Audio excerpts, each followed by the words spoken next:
이 시간 우리가 함께 살펴볼 하나님의 은혜의 말씀은 구약 성경 에스겔 18장 21절부터 32절까지의 말씀입니다. 본문의 말씀을 제가 봉독하겠습니다.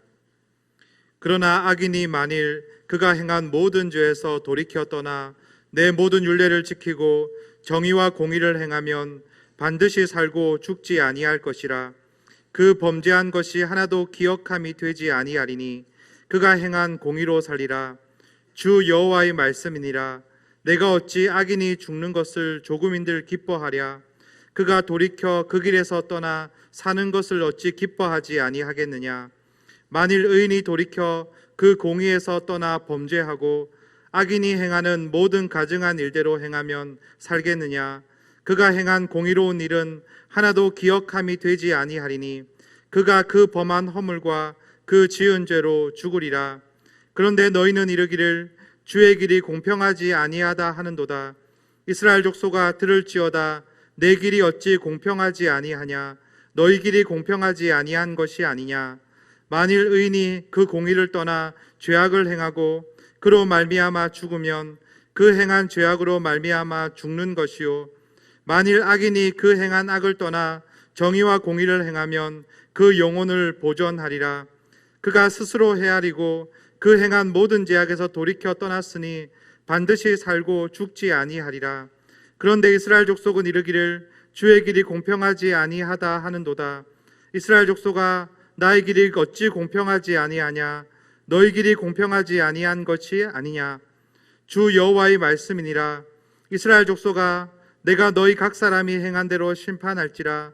너희는 돌이켜 회개하고 모든 죄에서 떠날지어다. 그리한즉 그것이 너희에게 죄악의 걸림돌이 되지 아니하리라. 너희는 너희가 범한 모든 죄악을 버리고 마음과 영을 새롭게 할지어다. 이스라엘 족속아 너희가 어찌하여 죽고자 하느냐. 주 여호와의 말씀이니라. 죽을 자가 죽는 것도 내가 기뻐하지 아니하노니 너희는 스스로 돌이키고 살지니라. 아멘.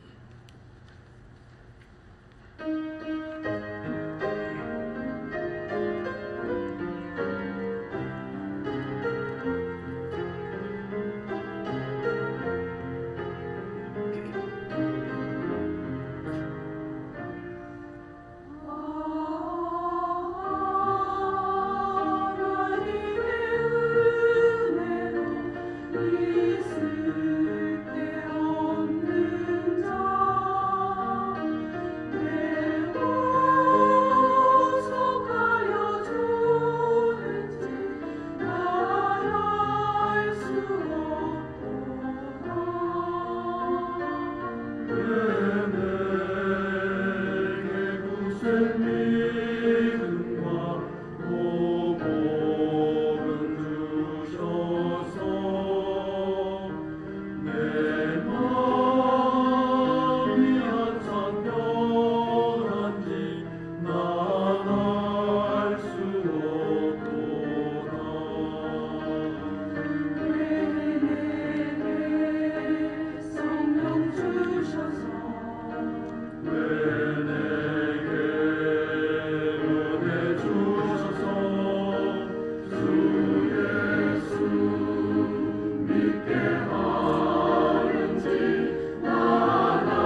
여러분 더위에 잘 지내시는지 모르겠습니다.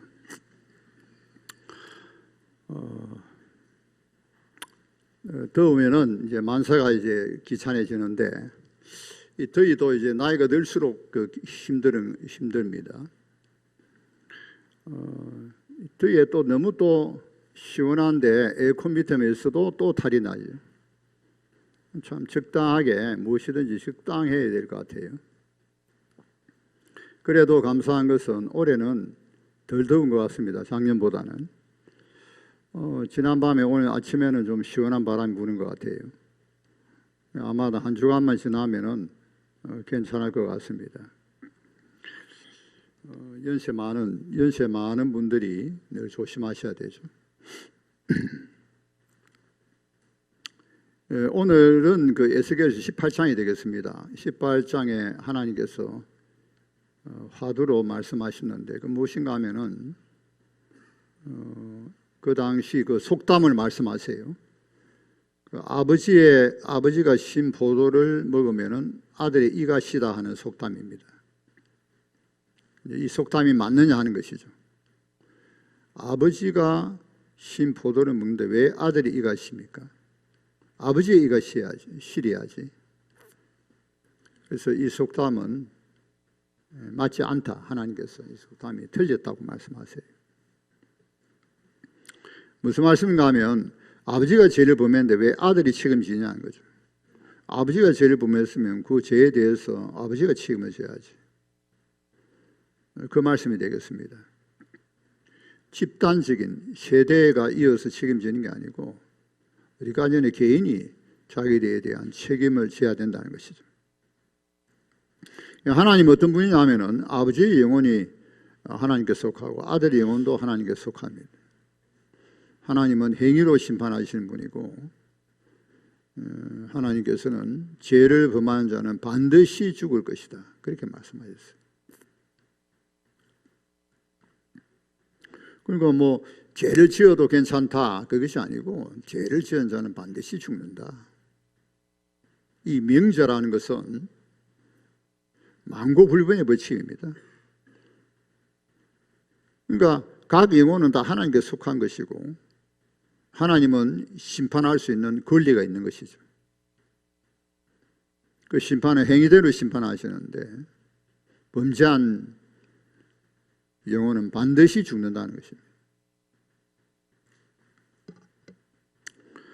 그래서 하나님께서 말씀하셨어요. 자, 어떤 가게를 봅시다. 그 아버지가 공의를 행했습니다. 율례 지키고 규례를 지켰습니다. 그러면 그는 반드시 산다는 거죠. 근데 그 아들이 아버지하고 달라요. 포악합니다. 공의를 행치 않습니다. 가정한 일을 하고 율례와 규례를 어깁니다. 그러면 아버지가 어렵게 살았다 해서 아들이 살 수 있느냐? 그렇지 않다는 거예요. 아버지는 살지만 아들은 반드시 죽는다. 그 다음에 이제 손자가 태어났어요. 이 손자는 자기 아버지죠. 아버지를 보고는 할아버지는 어렵게 살았는데 아버지 보니까 형편없어요. 그래서 이 손자가 두려워하는 마음으로 공의를 행합니다. 율례를 지키고. 그런데 아니 아버지가 포악하게 악을 행했다고 왜 아들이 책임집니까? 이 손자죠. 이 아들은 공의를 행하고 율례를 지키니까 반드시 산다는 거죠. 이것이 하나님 심판의 제1원칙입니다. 각 영혼은 하나님께 속하고 각 사람은 행위대로 심판을 받는다는 것이죠.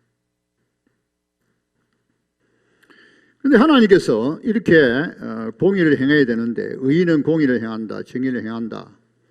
이 공의와 정의를 행하는데 이 의인은 이 공의와 정의를 행한다는 것은 다른 말로 하면 하나님의 율례와 규례를 지킨다는 것이죠. 이런 이제 기준점이 되겠습니다.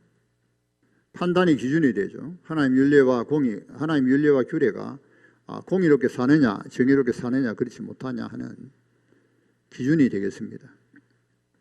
하나님께서 다 열거하지는 않았지만은 하나님의 윤리와 규례에 대해서 말씀하셨어요.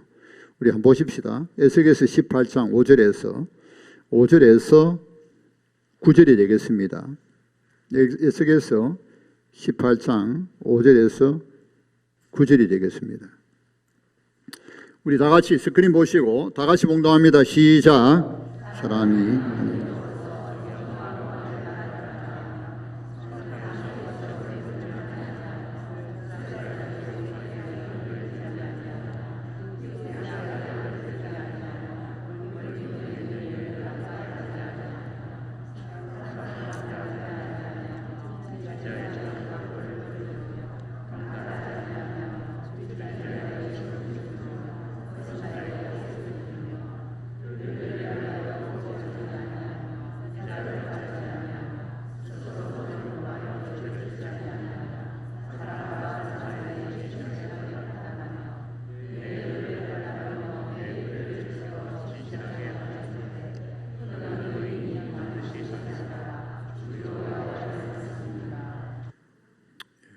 이대로 사느냐.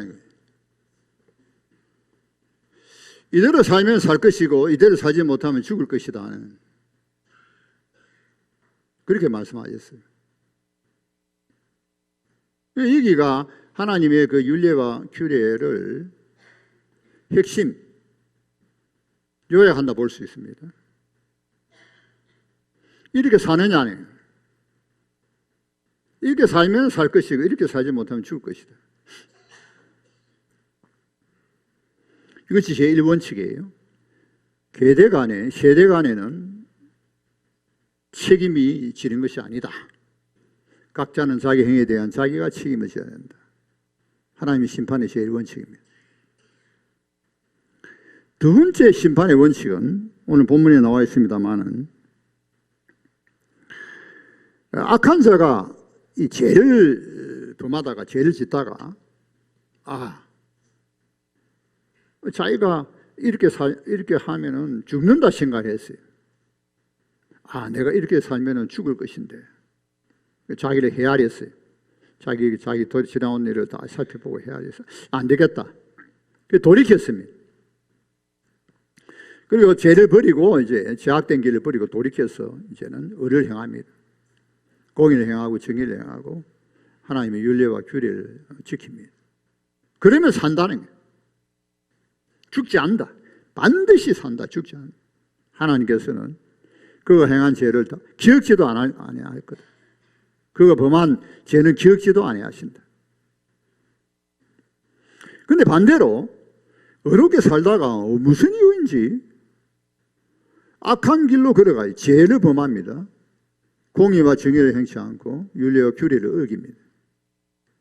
그러면 반드시 죽는다. 과거에 그가 행했던 공의나 정의 이런 거 하나님께서 기억지 아니하신다. 현재가 중요한 거예요. 현재. 과거에 어떻게 살았는가 하는 것이 보다는 이제 현재 어떻게 사느냐 하는 거죠. 현재 어떻게 살아가느냐. 자, 그러니까 이스라엘 백성이 하나님께 불평합니다. 여호와의 길이 공평하지 못하다. 왜 하나님 그렇습니까? 왜 공평하지 못하냐? 하나님께서는 하나님이 하시는 심판에 대한 정당성에 대해서 두 가지를 말씀하세요. 하나는 뭔가 하면은 죄인이 돌이켜서 의를 행하면은 그 의로 그 공의로 사는 것이다. 과거에 그렇지라도 그가 돌이켜서 의롭게 살기 때문에 그 다음에는 두 번째 너무 간단한 이야기죠. 아무리 의를 해야지만 돌이켜 죄악된 길을 걸어가면 죄를 범하면 그 죄로 인하여 심판받는 것이다. 어떤 의미에서 더 고약하죠. 의를 행하다가 무슨 이유로 의를 행하면 의를 행한다는 게 무엇인가 다 아는데 의를 행하는 삶에 대해서 알면서 죄를 범하는 것이 무엇인지 알면서도 또 죄를 범하 그래서 돌이켜서 죄를 범한다? 그러면 자기가 과거에 그 사람이 과거에 어렵게 살았다고 봐주는 게 아니다. 왜 돌이켜 제약된 길을 걸어가는 거죠? 어떤 이유시든지. 그러니까 하나님이 심판하실 때에 현재다, 현재. 지금이다, 현재가 중요하다. 그런데 이렇게 하나님께서 자기에 대해서 정당성을 주장하는데 왜 공평치 아니하냐면, 너희들 공평하지 않아. 왜 공평치 않아요? 자, 여기에 두 번째 더 큰 의미가 있어요. 그건 뭔가 하면 하나님께서는 악인이 죄를 범하여 심판받는 거, 죽는 거 기뻐하지 않는다.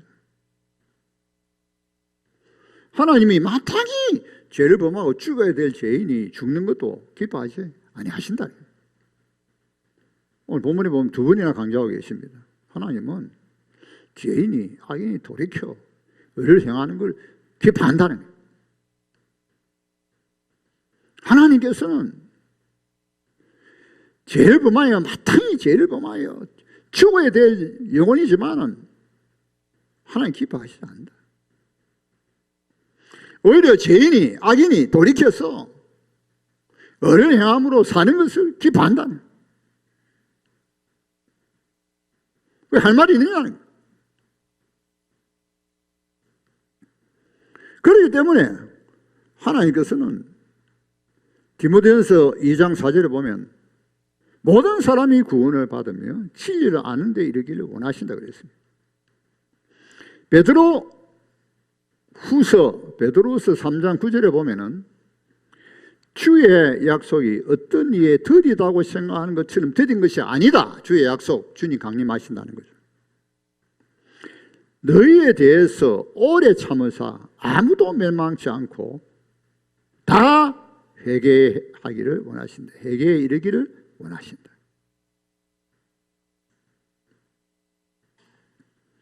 하나님께서 악인이 반드시 죄를 범하니까 그 악인은 반드시 죽어야 되는 거. 그건 당연하지만 그러나 하나님 그거 기뻐하시지 않는다는 거예요. 한 사람이라도 아무리 악인일지라도 아무리 죄를 범했을지라도 그가 돌이켜서 의를 향하고 윤례를 향하는 것을 기뻐하신다는 것이죠.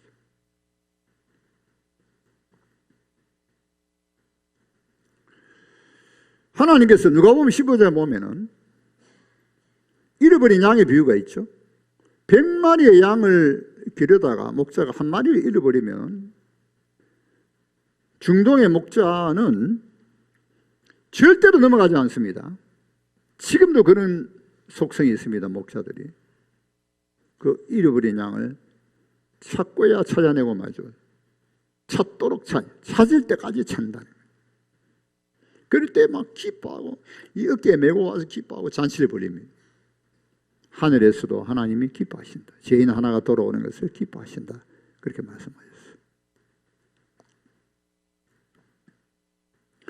그러니까 우리 하나님의 그 마음을 우리가 알아야 됩니다. 여러분 성경에 읽을 때에 하나님의 말씀을 읽을 때에 하나님의 말씀을, 하나님의 마음을 깊이 이해할 수 있어야 됩니다. 그렇지 않으면 하나님의 말씀을 깊이 읽을 수가 없어요. 인간의 하나님의 마음을 읽어갈 수 있어야 됩니다. 하나님이 어떤 분이시냐는 거예요.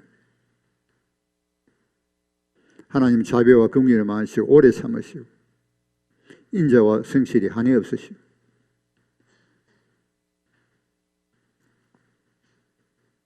그러니까 어떤 이에 더디다고 생각하지만은 너 그렇게 생각하지 말라는 거예요. 하나님이 너에 대해서 오래 참으신다는 거예요. 왜? 한 사람이라도 돌이키기를 바라시는 거죠. 한 사람이라도. 그럴 때에 돌이킬 때에 하나님 굉장히 기뻐하시죠. 그래서 오늘이 참 중요한 것이죠. 매일매일이 중요한 것입니다. 히브리서 3장 12절 13절을 보면 그런 말씀이 있어요. 히브리서 3장 12절 13절입니다. 히브리서 3장 12절 13절. 예. 우리 다 같이 묵동합니다. 시작.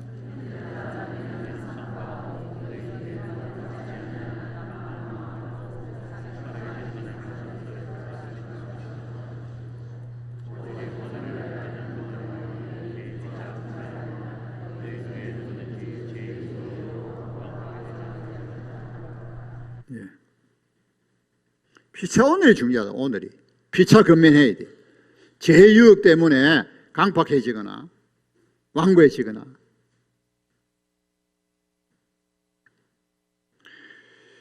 그래서 피차 근면하라. 이제 그런 말씀입니다. 이제 그러므로 하나님께서는 돌이켜 회개하는 걸 굉장히 기뻐하시죠. 돌이켜 회개한다. 회개가 뭐냐는 거예요. 회개는 단순하게 죄에 대한 슬퍼하는 것이 아니라 돌이키는 것이죠. 돌이켜. 참된 회개는 돌이키는 것이다. 죄악을 떠나는 것이다. 죄악을 버리는 것이다. 그리고 마음과 영혼을 새롭게 하는 것. 새 마음과 새 영혼입니다. 새 마음과 새 영혼. 그래서 과거에 의를 행했다 할지라도, 과거에는 어렵게 살았다 할지라도 오늘도 어렵게 살기 위하여 방심하지 말아야 되죠. 오늘은, 과거는 그렇게 했는데, 어제는 그렇게 했는데 오늘은 죄의 유혹에 빠지지 않도록 조심해야 돼요. 어제 죄를 범했다면 회개하고 돌이키고 회개하고 죄를 버리고 새 영과 새 마음을 품는 것이에요. 이것이 살 길이에요. 그렇지 않으면 죽는다는 거예요.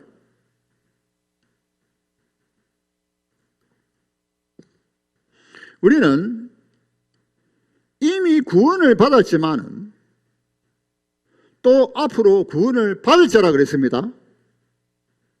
구원을 받고 끝난 게 아닙니다. 과거에 구원을 받았고 또 현재 구원을 받습니다.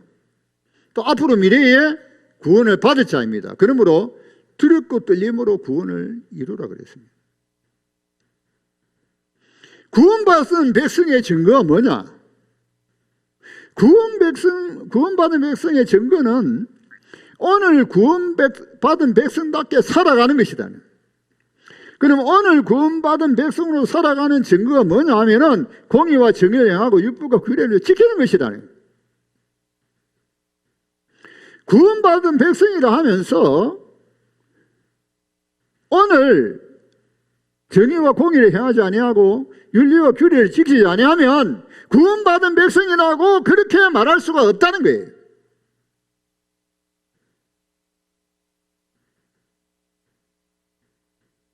여기에 우리가 긴장과 딜레마가 있습니다. 하나님의 은혜로 우리가 구원받았지만은 하나님의 은혜로 예수 믿음으로 구원받았습니다. 큰 구원을 받았습니다. 그러나 하나님께서는 값비싼 대가를 지불하셨죠. 독생자도 아낌없이 십자가에 내주셨기 때문에. 그러므로 은혜 받은 자가, 즉 구원받은 자가 이 땅에 살아갈 때에 굉장하게 하나님이 중요하게 여기십니다. 구원받은 자로서 어떻게 살아가느냐는 거죠. 하나님은 결코 호락호락하지 않습니다. 아이고 은혜로 구원받았지 그래. 그건 너무 아무렇게나 살아도 괜찮아. 아 그래 그렇게 살아가야지. 하나님 그런 하나님이십니까? 그럼 하나님의 공의는 어디 갔죠? 오히려 은혜 받았기 때문에 구원받은 백성으로서의 책임이 더 크죠? 그렇지 않습니까? 책임이 더 크단 말이에요. 은혜 받은 자로서, 큰 구원을 받은 자로서, 구원받은 자로서의 백성으로서 어떻게 살아가느냐는 거예요, 오늘. 여기에 앞으로 구원이 달려 있어요. 다시 말하면 구원받은 자로서의 증거가 나타난다니. 구원받은 자로서의 증거가. 믿음이 있는 자로서 반드시 행함에 따르는 증거가 있느냐는 거죠.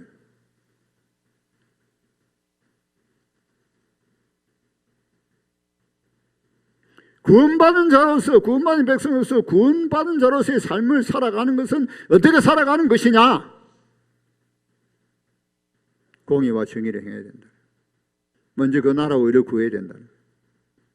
윤리와 규례를 지켜야 된다는 거죠. 그렇게 회개하기 위해서는 오늘 돌이키고 회개하고 새 영과 새 마음을 필요하다는 거죠. 그래서 왜 기도하느냐는 거죠. 축복해 주시고 막 모든 것이 막 내 하나님 복을 주시고 잘돼도 행방상사 행통하게 해 주옵소서. 그래서 기도합니까? 오늘 구원받은 백성으로서의 삶을 살기 위해서 기도하는 것이죠. 내가 구원받은 백성으로서 오늘도 한날을 살아야 되겠는데 그래서 기도하는 거 아닙니까?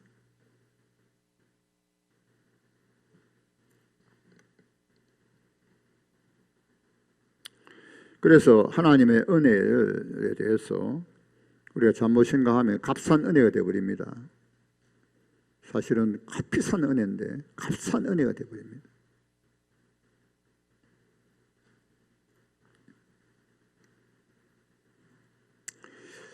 왜 하나님께서 우리에게 성령을 부어주셨습니까?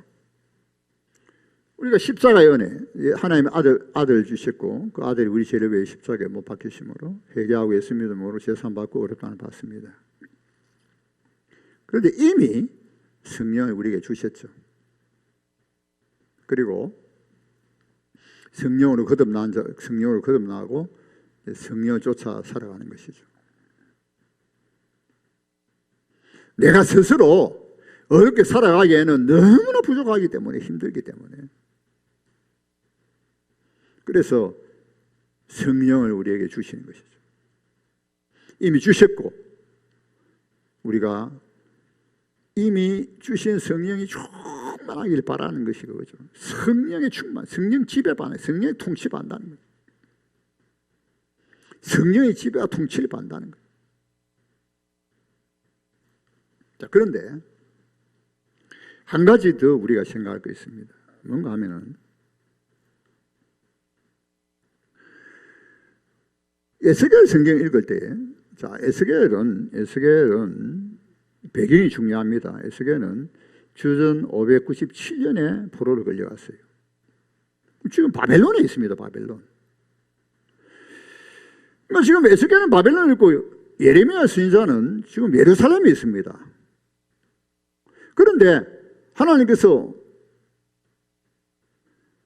주전 597년과 완전히 성이 함락된 것이 주전 587년이죠. 그 사이입니다. 에스겔이. 자, 그때도 예레미야는 거 있었어요. 근데 하나님께서 예레미야를 통하여 주신 말씀이나 계시나 에스겔을 통하여 주신 말씀이나 계시나 일치합니다. 근본적으로.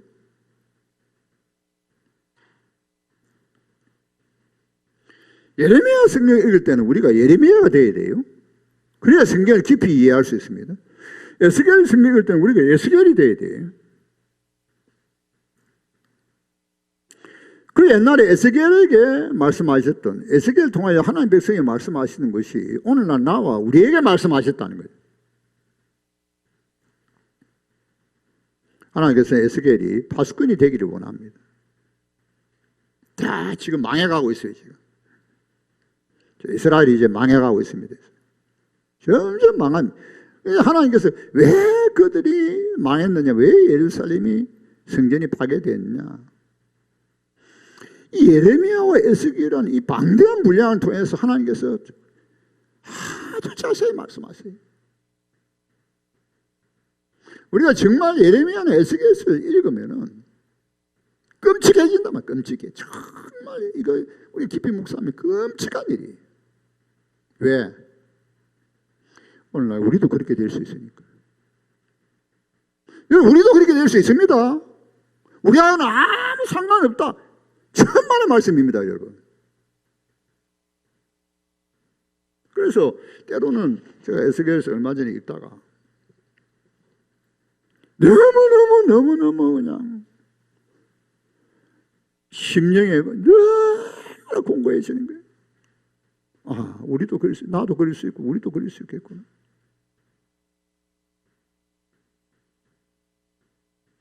바울은 로마서에서 원가지도 아끼지 아니하신다 그랬어요. 우리의 구원에 대해서 생각을 잘 하셔야 돼요. 구원이 뭐냐는 거예요, 구원이.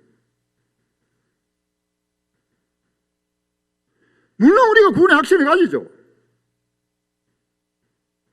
그런데 막상 구원을 받지 못하면 어떻게 되죠?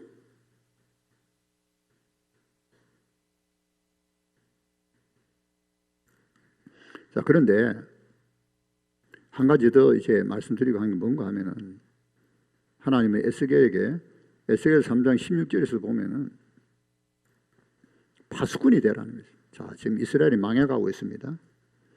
왜 망했는지를 충분히 다 보여주세요. 예레미야, 에스겔 다. 왜 망했느냐. 그래서 파수꾼이 되라. 자, 파수꾼은 뭔가 하면은 깨닫게 하는 사명이 있어요. 깨닫게. 하나님 말씀을 받고 하나님의 대신하여 이스라엘 백성에게 어떻게 해야 되는가 하면은 이 죄를 범한, 이거 망해간다. 망해가고 계속 죄를 범해. 망한다 소리 해야 되는 망한다. 당신 그렇게 살면 망한다. 정신 차리라. 그게 파수꾼의 사명이에요.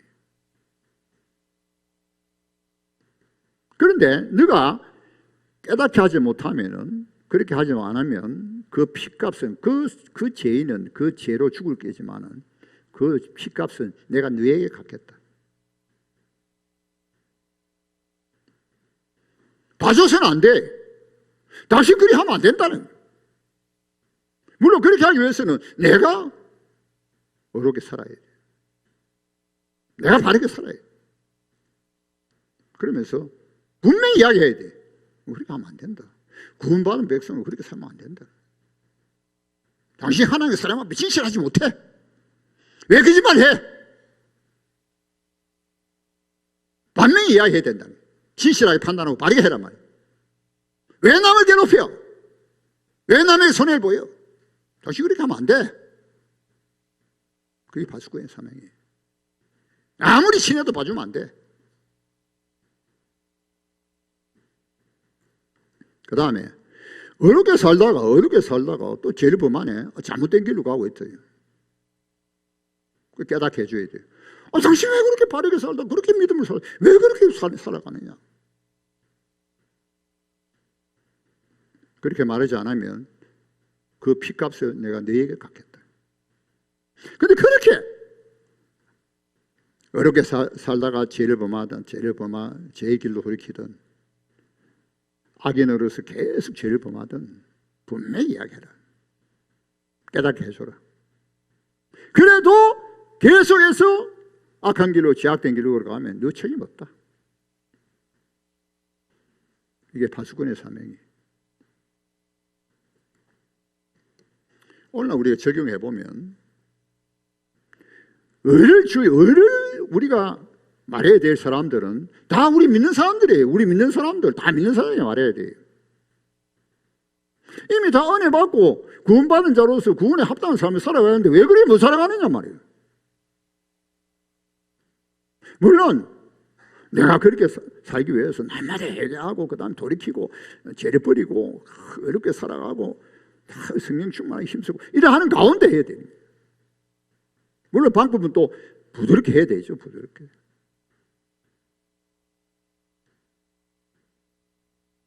봐주면 안 된다는 거예요.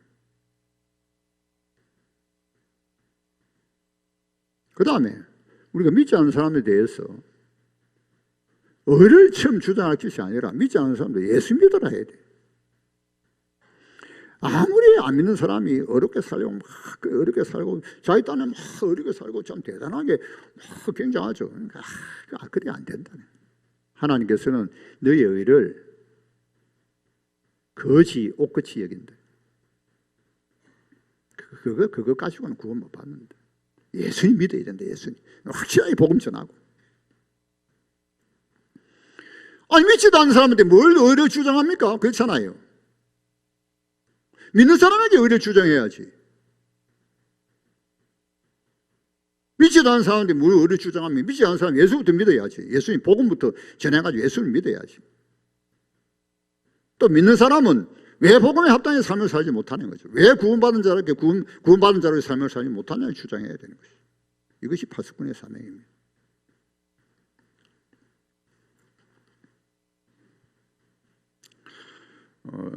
예수님께서 베드로에게 그런 말씀하셨어요. 사탄이 밀가부들 너희들을 까부르게 된다. 청구할 것이다. 요구할 것이다. 밀가부듯이 너희들에게 그렇게 할 것이다. 그래서 내가 너희 믿음이 떨어지지 않도록 기도한다. 그리고 너가 돌이킨 이후에 형제를 굳게 할 것이다. 돌이키지 아니하면 형제를 굳게 할 수 없어요. 자기도 돌이키지 않는데 뭐 어떻게 하겠다 소리입니까? 여전히 말이에요. 여전히 뭐. 자, 그런데 우리가 이 의인이 이제 죄를 범는 문제를 한번 생각해 봅시다. 이 의인이 우리가 그렇게 될 수 있어. 하나님 잘 믿고 예수님 잘 믿고 하나님 말씀대로 살았더니 막 복을 주시고 할렐루야 아멘 자식도 잘 되고 그것으로 끝났어야 되겠습니까? 그것도 하나의 이기주의자예요. 자기만 복을 받으면 되고 근데 자기가 어렵게 살았어. 어떤 의미에서 아주 고등 이기주의자가 됐어요. 고등 이기주의자. 그런데 자기 의를 주장하고 그렇게 살았다고 축복받았다고 말을 하는데 하나님께서 네가 그렇게 살아서는 안 된다 그렇게 말씀하실 수 있어요.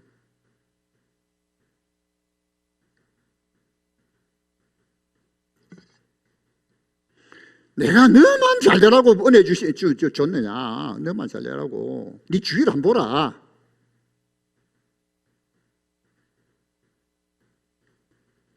자, 그래서 우리가 복음 전하는 목적이 뭡니까? 교회 존재의 목적이 뭡니까? 왜 우리가 은혜 주셨습니까? 왜 우리가 복을 받았습니까? 간단합니다. 네가 어렵게 살아라. 그 다음에는 다른 사람을 옳은 길로 인도해라. 복음 전하고 옳은 길로 인도해라. 너만 어렵게 사는 것이 아니고 너만 복을 받는 것이 아니고 돌이킨 이후에 형제를 굳게 하고 많은 사람을 어둠에서 빛으로 불의에서 어려운 길로 인도해야 된다. 그러니까 여러분 결국은 하나님의 구원받은 자로서 구원받은 백성에게 살아가는 어려운 삶을 살아가는 것이 굉장히 중요한 것이에요. 그러니까 결국 목적은 구원의 목적은 이 땅에서 살아갈 때도 하나님의 통치를 받으면서 어려운 삶을 살아가는 그런 하나님의 백성으로 살아가라는 거죠. 그게 참된 진정한 부흥이죠. 다니엘서 보십시다. 다니엘서. 그런 삶이 얼마나 복되냐. 다니엘서 12장 3절. 다니엘서 12장 3절입니다. 다니엘서 12장 3절. 다니엘서 12장 3절. 다 같이 봉독합니다. 시작. 지혜 있는 자는 정의 같이.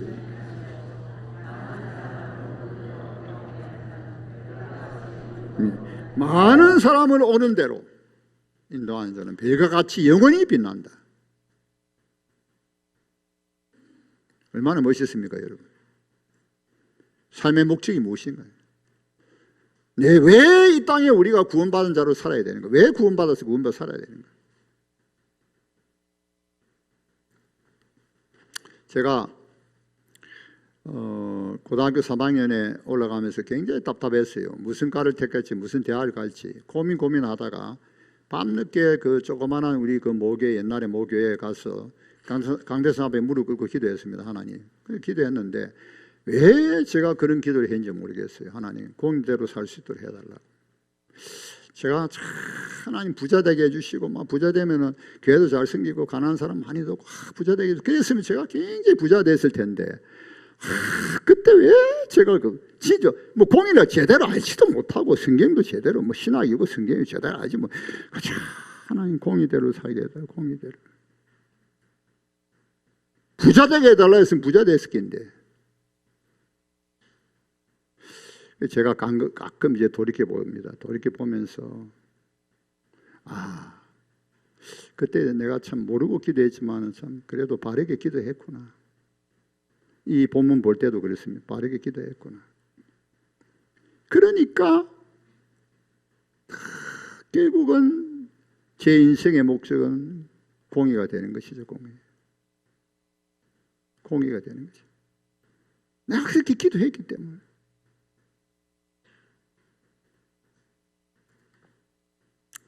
여러분, 우리 공의롭게 삽시다. 공의롭게 살고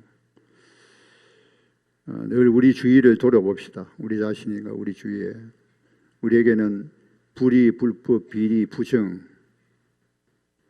이런 것이 없는지 돌아보면서 우리가 공의롭게 살아가고 구원받은 백성으로서 살아갈 수 있도록 그런 자가 되기를 예수님 이름으로 축원합니다.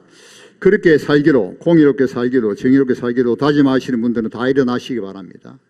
오늘부터 공의롭게 살기로 다짐하겠습니다. 다 일어나시죠. 우리 함께 516장 찬송하십시다. 516장. 먼저 부르겠습니다. 516장 우리가 설교 마치고 부르는 게 아니고.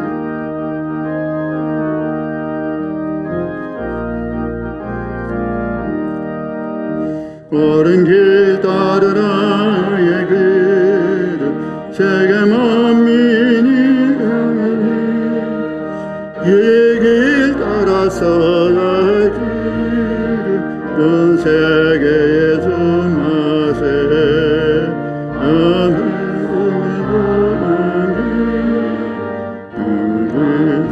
고동 튼다 하나님 기뻐하라 저기 그 예수의 나라 임하다 그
하나님 아버지, 하나님 앞에서 우리 사랑하는 또 주의 백성들과 함께 다시 한 번 더 다짐하고 결단을 하게 됨을 감사합니다.